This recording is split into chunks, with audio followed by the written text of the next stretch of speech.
អ្វីដែលគួរឲ្យខ្លាចជាងគេនោះគឺការបំភ័យការបន្លាចការបំភ័យក្នុងរូបភាពមួយធ្វើឲ្យបាក់ទឹកចិត្តមិនថាតែនៅកន្លែងការងារក្តីមិនថាតែពាក់ព័ន្ធជាមួយនឹងរបបរ៉ូស៊ីក្តីមិនថាតែសុខភាពក្តីទេអានោះសំខាន់មែនតើអញ្ចឹងណាចឹងហើយបានជាវីដេអូខ្ញុំច្រើនមែនតើខ្ញុំតែងតែនិយាយពាក្យសាមញ្ញងាយស្រួលនោមផ្អែមមិនមែនជាជំងឺកាចសាហាវទាល់តែសោះជំងឺទឹកនោមផ្អែមងាយស្រួលព្យាបាលមែនតើហ្មងអញ្ចឹងណាបងប្អូនឮពាក្យមួយហ្នឹងបងប្អូនមានអារម្មណ៍មួយគឺបែរថាដូចបកបន្លាចេញពីទ្រូងអញ្ចឹងបាទបងប្អូនខ្លះគ្រាន់តែឮថាខ្លួនឯងមើលឈាមបងប្អូនខ្លះ28ឆ្នាំបងប្អូនខ្លះ20ឆ្នាំជាងទេ30ដើមទេគ្រាន់តែឮថាខ្លួនឯងមានជំងឺទឹកនោមផ្អែមទុនដៃទុនជើងលែងមានអារម្មណ៍ធ្វើការលែងមានអារម្មណ៍រ៉ូស៊ីទៀតអញ្ចឹងណាអញ្ចឹងអាប្រសិទ្ធភាពសិទ្ធផលក្នុងការបំពេញការងារក៏ធ្លាក់អាប្រសិទ្ធភាពសិទ្ធផលក្នុងការរ៉ូស៊ីក៏ធ្លាក់អាការគិតហ្នឹងក៏វាមានការធ្លាក់ចុះដែរដោយសារតែពាក្យមួយដែលដាំជាប់នៅក្នុងខួរក្បាលគាត់រហូតណាជំងឺទឹកនោមផ្អែមជាបើអត់ជាជំងឺទឹកនោមផ្អែមហ្នឹងគឺកាចសាហាវជំងឺទឹកនោមផ្អែមហ្នឹងតែកើតហើយគឺត្រូវព្រៀបតាមអស់មួយជីវិតជំងឺទឹកនោមផ្អែមហ្នឹងត្រូវកាត់ដៃកាត់ជើងជំងឺទឹកនោមផ្អែមហ្នឹងគឺត្រូវធ្វើឲ្យមានបញ្ហាគឺខ្វាក់ភ្នែកចឹងហ្មងបាទ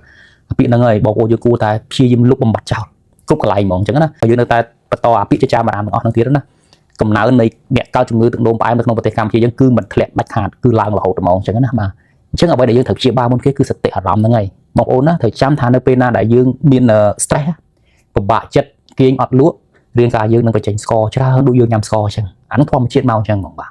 គេហៅថា stress hormone ណាហើយតែ stress hormone ហ្នឹងមក cortisol តែវាមកហើយវាបញ្ចេញស្ករមកហើយវាយកស្ករមកដែរមកជាមួយហើយយើងកំពុងតែលើស្ករហើយយើង stress យើងគិតច្រើនពីជំងឺហ្នឹងទៀតណាវាធ្វើឲ្យស្ករហ្នឹងច្រ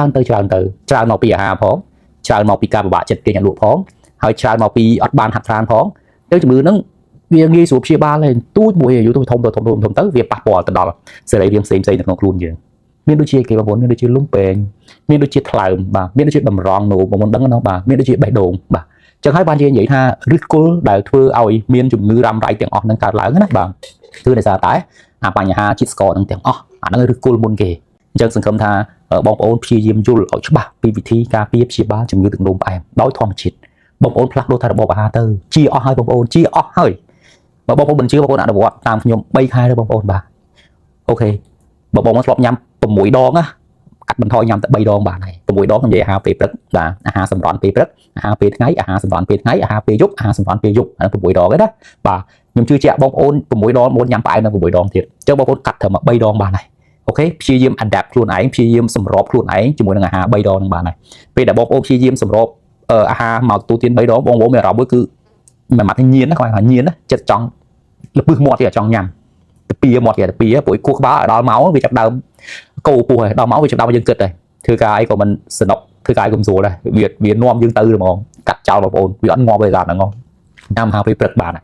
យពេលថ្ងៃហើយពេលយប់ហើយបើសិនជាបងប្អូនណាលើសគីឡូច្រើនលើសខ្លាំងច្រើនលើសស្ករច្រើនណា fasting ខ្ញុំប្រាប់ណា fasting គឺជួយបានមែនតើហ្មងយើងអនុវត្ត fasting យើងធ្លាប់ញ៉ាំម៉ោង7ណាបងប្អូនណាកន្លងមកម៉ោង7បាទឥឡូវកុំបន្ថយទៅម៉ោង9វិញញ៉ាំជាងអត់ទៅវាធ្វើទុកយើងតិចតួចទេបាទបន្ថយទៅម៉ោង9រុញទៅម៉ោង10បាទម៉ោង10មើលម៉ោង10ហើយយើងស្វាប់មករុញទៅម៉ោង11បាទម៉ោង11យើងស្វាប់ទៀតរុញទៅម៉ោង12អញ្ចឹងញ៉ាំម៉ោង12ហ្នឹងគឺម៉ោងហ្នឹងគឺអាហារទី1របស់យើងមកយើងស្វាប់ណាអញ្ចឹងនៅពេលណាដែលយើងអត់ញ៉ាំអាហារពេលព្រឹកទុករយៈពេលយូរបាទថាយប់យើងញ៉ាំអាហារពេលថ្ងៃយើងគេយ៉ាងមែនទេ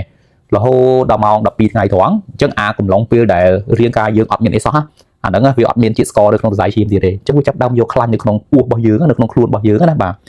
យកទៅដុតវាដើម្បីធ្វើជាធម្មពលឲ្យបងប្អូននឹងឯងអញ្ចឹងណាអញ្ចឹងបងប្អូនមានអារម្មណ៍មានកម្លាំងទោះបីជាអត់ញ៉ាំក៏ដោយអត់មានបញ្ហាទាំងអស់ខួរក្បាលគឺស្វាងចែហ្មងអញ្ចឹងណាអូខេអញ្ចឹងបងប្អូនអនុវត្តអានឹង3ខែបើសិនជាបងប្អូនឃើញថាជាតិស្ករបងប្អូនធ្លាក់មកធម្មតាហើយខ្លាញ់ធ្លាក់មកធម្មតាហើយអ្វីៗល្អហើយចាំបងប្អូនញ៉ាំ3ពេលវិញក៏អីដែរអ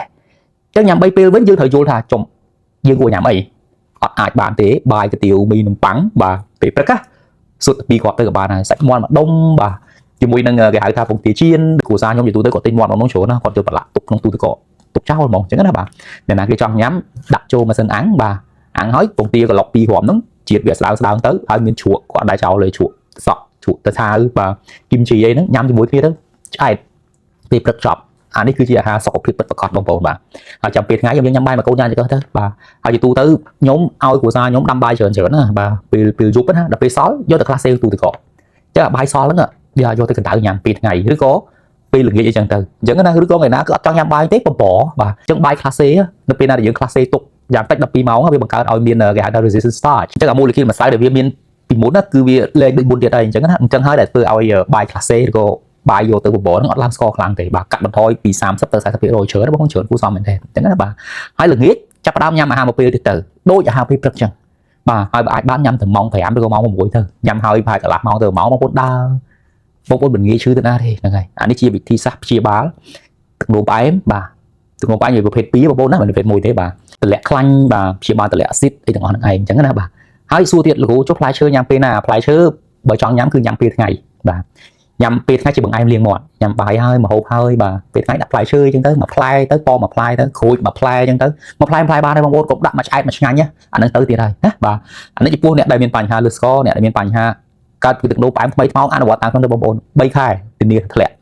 ហើយបើមិនធ្លាក់ទៀតក៏បោះសង្ឃឹមថែម3ខែទៀតទៅវាមិនស្លាប់ទេបងប្អូនណាបាទអូខេហើយបើមានចម្ងល់អីបងប្អូនអាចឆាតមកសួរខ្ញុំបានណាបាទមកសេរីតាម Telegram របស់ខ្ញុំដែលខ្ញុំដាក់នៅក្នុង comment ហ្នឹងអញ្ចឹងណាបងប្អូនបាទហើយខ្ញុំក៏មាននៅ group និយាយពីសុខភាពមួយដែរសុខភាពសុទ្ធតែមកនៅក្នុង Telegram ណាបងប្អូនអាចចូលរួម group នៅខាងលើដែលខ្ញុំដាក់នៅក្នុង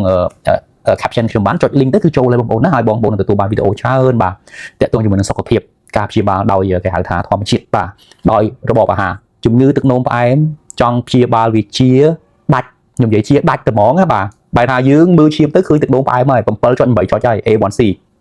ជាតិស្កររបស់យើងហ្នឹងគឺមើលទៅគឺ180 190ឬក៏លើ100ហើយព្រឹកឡើងអញ្ចឹងណាហើយអបមុនអាំងស៊ូលីនបងប្អូនហ្នឹងគឺធ្វើថាខុសប្រក្រតីហើយអញ្ចឹងណាខ្លាញ់បងប្អូនហ្នឹងគឺលើសហើយបាទអញ្ចឹងនៅពេលណាដែលអាច4ចំណុចហ្នឹងខ្ញុំនិយាយខាងលើហ្នឹងវាធ្លាក់មកធម្មតាវិញគឺវាជាហើយបងប្អូនក៏ប៉ុន្តែវា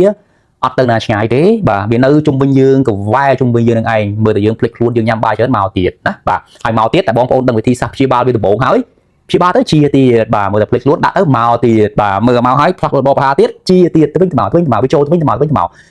ងាយស្រួលមែនតើហ្មងខ្ញុំប្រៀបធៀបវាដូចផ្ដាសាយអញ្ចឹងបងប្អូនផ្ដាសាយមានអារម្មណ៍មួយគឺព្រឺល្ងាទៅបងប្អូនបាទចង់ព្យាបាលផ្ដាសាយមាន2លាបថ្នាំហើយមួយទៀតហាត់ប្រាណឲ្យច្រើនញ៉ាំអាហារណាដែលធ្វើឲ្យប្រព័ន្ធភាពស៊ាំការពាររាងកាយយើងមាំមួនបាទហាត់ប្រាណទៅផ្ដាសាយជាហើយបាច់ញ៉ាំថាក៏ជាដែរអូខេហើយតែយើងអត់ប្រយ័ត្នទេយើងទៅញ៉ាំតកបាទឬយើងទៅក្រៅជួបបរិយាកាសមើលទៅជួបអ្នកជំងឺផ្ដាសាយគេក្តាស់មកឆ្លងទៀតយើងដឹងពីវិធីព្យាបាលពីមុនហើយយើងញ៉ាំទឹកក្តៅទៅឲ្យច្រើនហាត់ប្រាណបាទគេញ៉ាំបានគ្រប់គ្រាន់ហើយជាធ្វើយ៉ាងជាទៀតដែរវិធីព្យាបាលទឹកនោមផ្អែមអត់ខុសពីវិធីព្យាបាលជំងឺផ្ដាសាយទេបងប្អូនណាបាទទឹកនោមផ្អែមវាកើតឡើងវាមកដោយសាររបបអាហារបើយើងរើសរបបអាហារត្រូវញ៉ាំអាហារត្រូវវាចាញ់ទៅវិញហើយតែយើងប្រហែលខ្លួនវាមកវិញហើយសឹកថាបងប្អូនយល់ពីកលឹះមួយនេះណាបងប្អូនណាហើយសូមបងប្អូនជួបពិបាកចិត្តអីសោះអូខេទឹកនោមផ្អែមវាមិនមែនជាជំងឺកាយសាហាវពិបាកព្យាបាលលេងងាយស្រួលព្យាបាលបំផុតចឹងណាបងប្អូនបាទហើយចំពោះបងប្អូនណាដែលមានឪពុកម្ដាយអ៊ំពូមីងយាយតាកើតជំងឺហ្នឹងណាអ្វីដែលបងប្អូនត្រូវជួយមុនគេណាគឺការផ្ដល់កំណត់ចិត្តឲ្យគាត់ពន្យល់គាត់ហើយនឹងការរៀបចំរបបអាហារដ៏ល្អមួយសម្រាប់គាត់អញ្ចឹងណាបើទោះបីជាគាត់មានជំងឺទឹកនោមផ្អែមយូរក៏ដោយអញ្ចឹងចំណុចនេះគឺជាចំណុចមួយដែលខ្ញុំចង់ចែករំលែកជូនបងប្អូនអញ្ចឹងណាបាទអរគុណច្រើនបងប្អូន